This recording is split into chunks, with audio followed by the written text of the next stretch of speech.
Hi dosto, welcome to my another video. আৰু আজি মই কটেমৰ পৰা আনাইকলম পালোহি আনাইকলম হিলছ পাৰ্ক চাবলৈ আহিছোঁ আৰু আপোনালোকক দেখুৱাবলৈ আহিছোঁ তো আহক প্ৰথমতে ভিডিঅ'টো আৰম্ভ কৰোঁ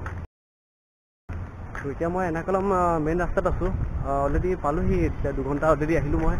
আৰু এতিয়া আৰু বেছি নাই 10 কিলোমিটাৰ আছে ইয়াৰ পৰা 10 কিলোমিটাৰ মই বাইক বা গাড়ী হ'লেও কিবা এটা কৰি কিনে যাম আহি আছোঁ অলৰেডি তো ইয়াৰ পৰা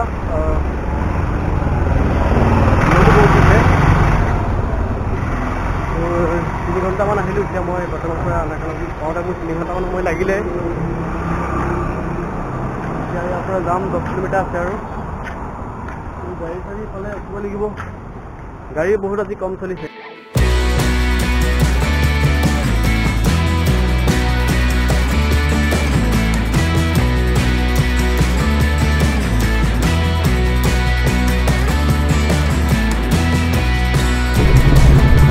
তো দোস্ত দুখৰ কথা কি ইয়াত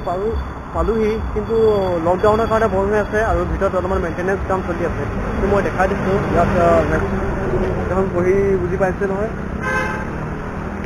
তো ইমান দূৰ কষ্টকৈ আহিলোঁ কিন্তু নাপালোঁ ইয়াত সোমাব নোৱাৰিলোঁ এতিয়াতো বেলেগ ঠাইলৈ যাব লাগিব আজি ইয়াৰ পৰা আমি বেলেগ ঠাইলৈ যাম দোস্ত এইডোখৰতে হ'ল টিপুনটিৰা আৰু মই আজি টিপুনটিৰাত আহি ফচি যোৱা লিখীয়া হ'ল কাৰণ ইয়াৰ পৰা প্ৰায় ব্ৰাছ চাছ নাপায় এতিয়া আৰু গধূলি হৈ আহিছে গধূলি এতিয়া 4টা বাজিলে ইয়াতে তো 4টা বাজিলে মোৰ এতিয়া যাবলৈ এতিয়া অসুবিধা হ'ব আৰু ফুৰিবলৈ অসুবিধা হ'ব তো ইয়াৰ পৰা মই এতিয়া ডাইৰেক্ট মোৰ ফ্ৰেণ্ডছ আছে ইয়াত যাব ইয়াত মিউজিয়াম ফুৰিবলৈ আহিছিলোঁ কিবা টিপুনটিৰা পৰা আহিছে কটেমৰ পৰা আহি আছোঁ ঘৰ আছাম অসম ক'ত মই ধেমাজি হয় আপোনাৰ ডিব্ৰুগড় কোন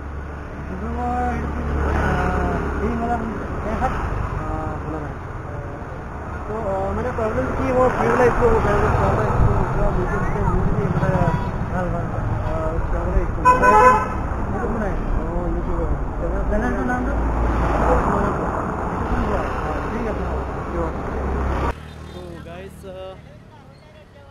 এতিয়া ইয়াত ৰাস্তা বিচাৰি ফুৰিবলগীয়া লিখা আছে আজি মোৰ দিনটো কাৰণ আজিৰ দিনটো বৰ বেছি ভাল নহ'ল মোৰ কাৰণে বহুত খেলিমেলি হৈ আছে বাছ নাই ইয়াত বাছ বহুত কম পায় য'লৈ যাম বুলি ভাবিছোঁ তালৈ ইয়াৰ পৰা মানে অলপ দূৰ মিনিমাম 200 কিলোমিটাৰমান হ'ব তো প্ৰায় যাবলৈ এতিয়া অসুবিধা হ'ব মানে 4টা বাজিলে ইয়াত অলৰেডি মোৰ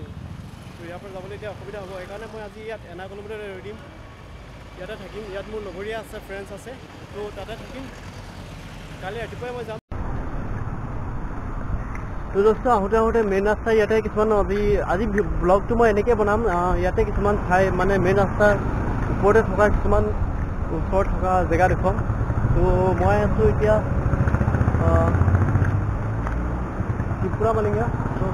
ইয়াত মোৰ পাছলৈ দেখিছিলোঁ কিবা মানে এনেকৈ বনাই ৰাখিছে আৰু এইটো ভাল লাগিছে জেগাডোখৰ বিশেষকৈ এজন কোন ৰজা নাজানো দেই লিখা আছে ৰামা ভাৰ্মা চৰি মহাৰাজা অফ কোচিন তো এইটো তেখেতৰ এটা স্মৃতি ইয়াত বনাই ৰাখিছে আৰু এইফালে বহুত ভাল লাগিছে জেগাডোখৰ বহুত মুকলি আৰু বিশেষ ধুনীয়া প্লেচ মেইন ৰাস্তাৰ মাজতে আছে আৰু এইফালে এইটো কিবা ভালকৈ বনাই ৰাখিছে আৰু মোৰ পাছফালে এইটো খুব ভাল লগা জেগা ঠাইডোখৰ এনেকুৱাই কেৰেলা জেগাটো বুলি ক'লে বহুত ইয়াত স্মৃতি জড়িত হৈ আছে বহুত পুৰণা জেগা আছে চাবলগীয়া জেগা আছে ইয়াত তো আজি প্ৰথম দিনটো মোৰ এনেকৈ গ'ল কোনো মানে কামত নাহিলে কাৰণ যিডোখৰলৈ আহিলোঁ সেইটোও মানে বন্ধ আৰু ইফালে গাড়ী ঘোঁৰাৰ পৰা অলপমান অসুবিধা আজি কাৰণ আজি খ্ৰীষ্টমাছ হয় ইয়াত তো কাইলৈ আমি এটা নতুন ভিডিঅ' লৈ আকৌ নতুন দিনৰ যাত্ৰা কৰিম তো বাই